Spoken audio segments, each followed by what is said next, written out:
Bueno, la referencia que se tiene del general Arista Ujú. es que él fue jefe de la región Junín, vivía en Huancayo. Por informaciones periodísticas se menciona que él es una persona muy cercana a Perú Libre, a Cerrón en concreto, y al que fue el gobernador regional de Junín, el señor Orihuela. Vamos a darle pase a nuestro invitado Ricardo Valdés, ex viceministro del Interior, al cual le doy la bienvenida aquí en Exitosa. Muy buenas noches. Bienvenido. Muy buenas noches.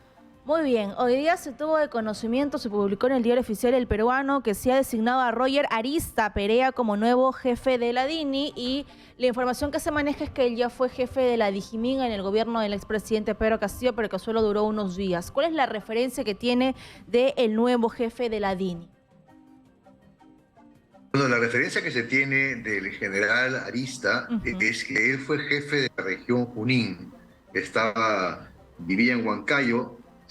Por informaciones periodísticas se menciona que él es una persona muy cercana a Perú Libre, a Cerrón en concreto, y al que fue el gobernador regional de Junín, el señor Orihuela. Hay una serie de eventos que se mencionan con respecto al general Arista. Él fue precisamente pasado al retiro por el ministro Guillén en diciembre del año antepasado ya, en esta pugna con el general Gallardo, por el tema justamente que acaban de mencionar hace un rato, por el tema de la compraventa de los ascensos, ¿no? Ujú. Entonces, bueno, pasa Arista al retiro porque, según la información que se manejaba en ese momento, él no fue lo suficientemente eficiente en el caso de las investigaciones de los dinámicos del centro, que como se recordará, esto tenía que hacer con gente de Perú Libre y con la gestión del señor Cerrón. La investigación fue finalmente terminada por agentes que viajaron de Lima para allá. El otro tema es que la seguridad que tenía Cerrón era seguridad que era proporcionada por el general Arista con Sí, un lo efectivo recuerdo. policial que estaba además trabajando en la región Junín, o sea, estaba en Fue un actividad, no una escándalo. persona que de estar prestándole seguridad a alguien que no le correspondía, ¿no? Entonces, hay otros elementos más. Él cuando pasa al retiro, Orihuela, el gobernador de esa época, lo nombra como una suerte de enlace entre la policía que había dejado el general Arista 15 días antes y el gobierno regional.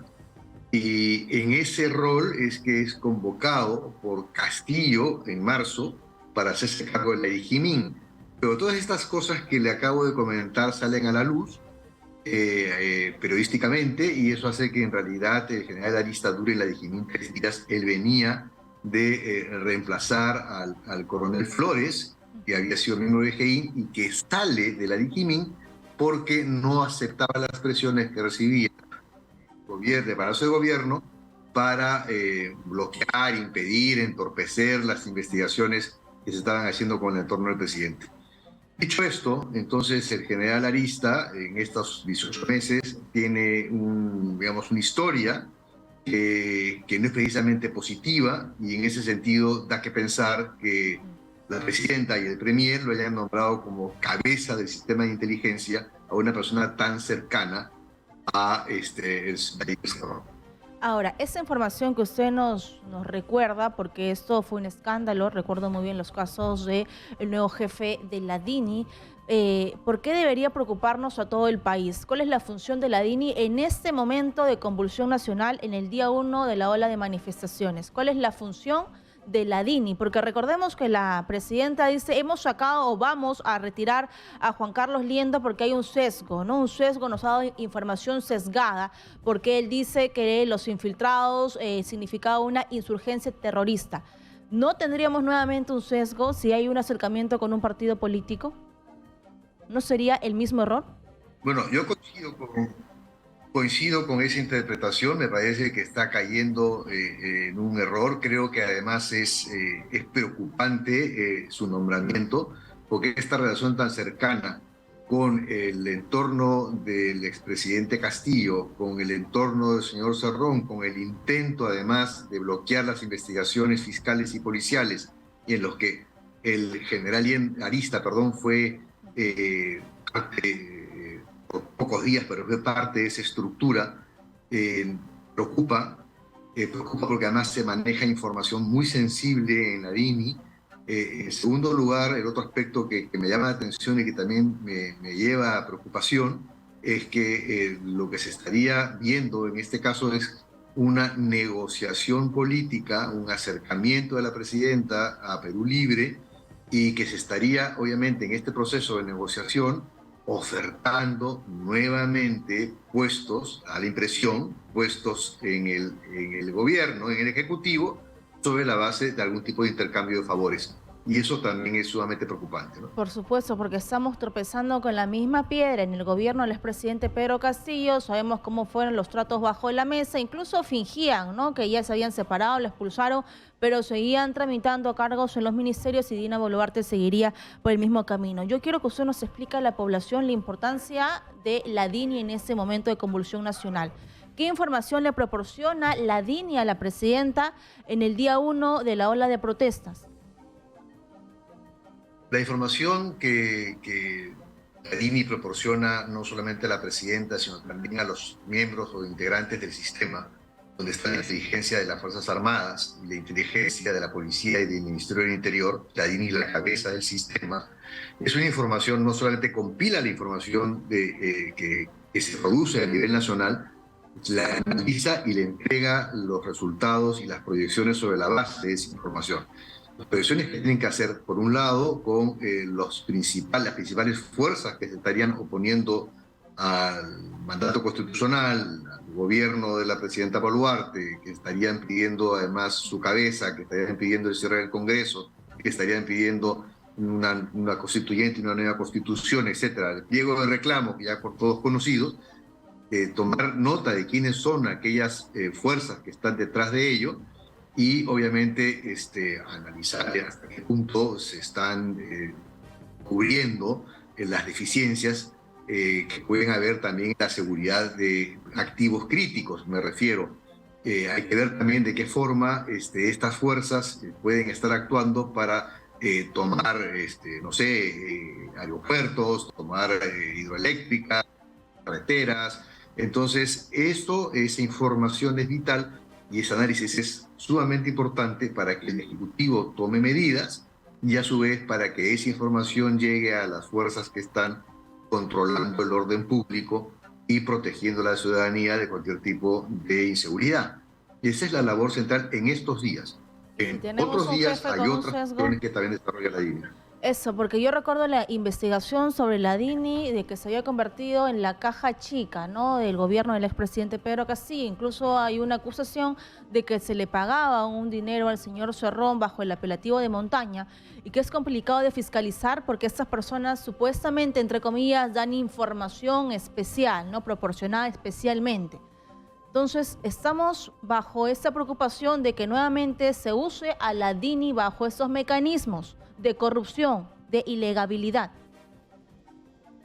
Ese es un escenario que obviamente toca evaluar. Lo que se hubiese deseado es que la DINI, que ha tenido este tipo de inconvenientes, además denunciados por su propio jefe, por el mayor Fernández, cuando se acercó hacia el Ministerio Público Renunció y se a puso Fernández Latorre. Correcto. Entonces, denunciados por él y además mencionados por diversos colaboradores eficaces con respecto a lo que estaban jugando con esos fondos, lo que se pretendía o lo que queríamos entender es que con este gobierno de transición no solamente esos casos iban a desaparecer, sino que además de la DINI depende los fondos para que unidades como por ejemplo la DIGIMIN o el propio equipo especial de lucha contra la corrupción dispongan de recursos. Obviamente, con una persona como el general Arista, tan cercano a una de las fuerzas y que está relacionado el tema anterior, no genera eso ningún tipo de tranquilidad y por supuesto deja mucho que desear y pone sobre el tapete la necesidad de que la presidenta y el premier aclaren las razones por las cuales han puesto a General Arista en esa posición tan importante. Así es, y compartimos su preocupación. Ahora que hablamos del ex jefe de la DINI también, o uno de los integrantes de la DINI, el señor Fernández Latorre, él dijo aquí en Exitosa claramente sobre el tema que le quiero tocar, que es la liberación de 3 generales de la Policía Nacional implicados en el caso de ascensos irregulares. Él ya conocía lo que pasaba y se lo dijo al presidente Pedro Castillo, y menciona a Walter Ayala, exministro de Defensa. Y incluso él le reclama y le dice: ¿por qué hacen esto por debajo de la mesa? ¿Por qué están ensuciando estas entidades policiales y militares? Y luego ya renuncia, y sabemos que él ahora colabora con la justicia. ¿Qué cree que ha ocurrido para que se ordene la liberación de 3 generales? ¿Cree que porque son inocentes? ¿Cree que porque no hay suficiente prueba para que continúen en la investigación o en este momento en la prefectura de Lima? A ver, hay que recordar también que quien dirigió esa investigación, el mayor conocido como Aquiles, ha sido dado de baja. Eso es un elemento también que hay que tomar en cuenta. Sea como fuere, toda la información que se reunió estaba en manos del Ministerio Público, y el Ministerio Público fue quien inició este proceso de detenciones conjuntamente con la DINAC. Si el Poder Judicial, en este caso el Poder Judicial, ha determinado que pueden seguir la investigación o el proceso de estos delitos tan graves en libertad, es porque el Poder Judicial ha valorado de que que no existe riesgo de fuga, que no existe riesgo de interferencia. Entonces, ya tendrá en ese esquema, aquí estamos ya en un proceso judicializado, donde se han identificado presuntos autores de estos delitos. Entonces corresponderá al Ministerio Público seguir adelante bajo las reglas de juego democráticas que se plantean entre poderes del Estado, y en el caso específico entre las normas que rigen los procesos judiciales, ¿no? Ahí tiene, obviamente, el Ministerio Público que actuar y fundamentar y sustentar el proceso. La policía tendrá que vigilar lo que tenga que vigilar, y esperemos que el Poder Judicial tome las decisiones necesarias que correspondan. Lo que para mí me queda muy claro es que estos generales van a continuar siendo investigados. Así es, ellos pasan con la condición de investigados citados. Muchas gracias, señor Valdés, por esta información. Ricardo Valdés, ex viceministro del Interior. Gracias y buenas noches.